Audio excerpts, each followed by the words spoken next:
বাংলাদেশের গণতান্ত্রিক উত্তরণের প্রক্রিয়ায় সব ধরনের সহায়তা দেবে জার্মানি, এমন প্রতিশ্রুতি দিয়েছেন দেশটির চ্যান্সেলর। রোহিঙ্গা সংকট সমাধানে বাংলাদেশকে সহায়তা করার আশ্বাস দিয়েছে জাতিসংঘের শরণার্থী বিষয়ক হাইকমিশন। সুইজারল্যান্ডে বিশ্ব অর্থনৈতিক ফোরামের শীর্ষ সম্মেলনের সময় প্রধান উপদেষ্টার সঙ্গে আরও কয়েকটি দেশের সরকার ও রাষ্ট্রপ্রধানের সঙ্গে আলোচনা হয়েছে। বিস্তারিত জানাচ্ছেন মোস্তফা মল্লিকের রিপোর্ট।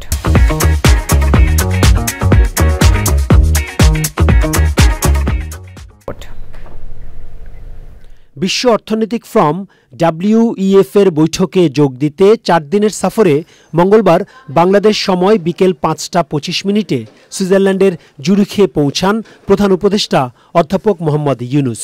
তাকে স্বাগত জানান জেনেভায় বাংলাদেশের স্থায়ী প্রতিনিধি তারেক এমডি আরিফুল ইসলাম।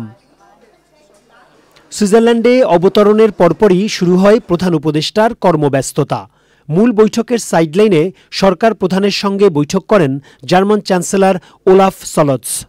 চ্যান্সেলরকে প্রধান উপদেষ্টা সরকারের সংস্কার কর্মসূচি সম্পর্কে ধারণা দেন। এরপর চ্যান্সেলর অধ্যাপক ইউনুসের সরকারকে সব ধরনের সহায়তার আশ্বাস দেন।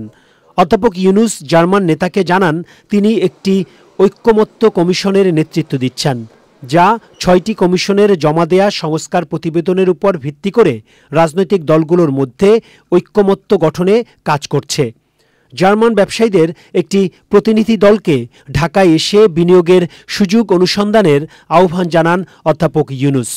তিনি বলেন, দুই দেশের মধ্যে ব্যবসায়িক সম্পর্কের উন্নয়ন জরুরি।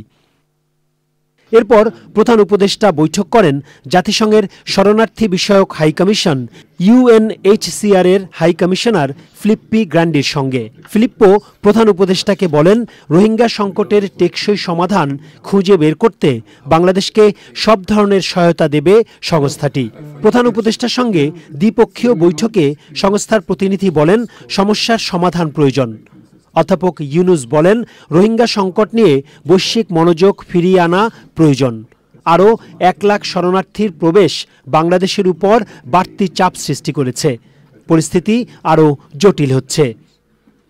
শীর্ষ সম্মেলনের ফাঁকে প্রধান উপদেষ্টা ফিনল্যান্ডের প্রেসিডেন্ট আলেকজান্ডার স্টাপ, থাই প্রধানমন্ত্রী পাইংটার্ন সিনাওয়াত্রা এবং মালয়েশিয়ার প্রধানমন্ত্রী আনোয়ার ইব্রাহিমের সঙ্গে বৈঠক করেন।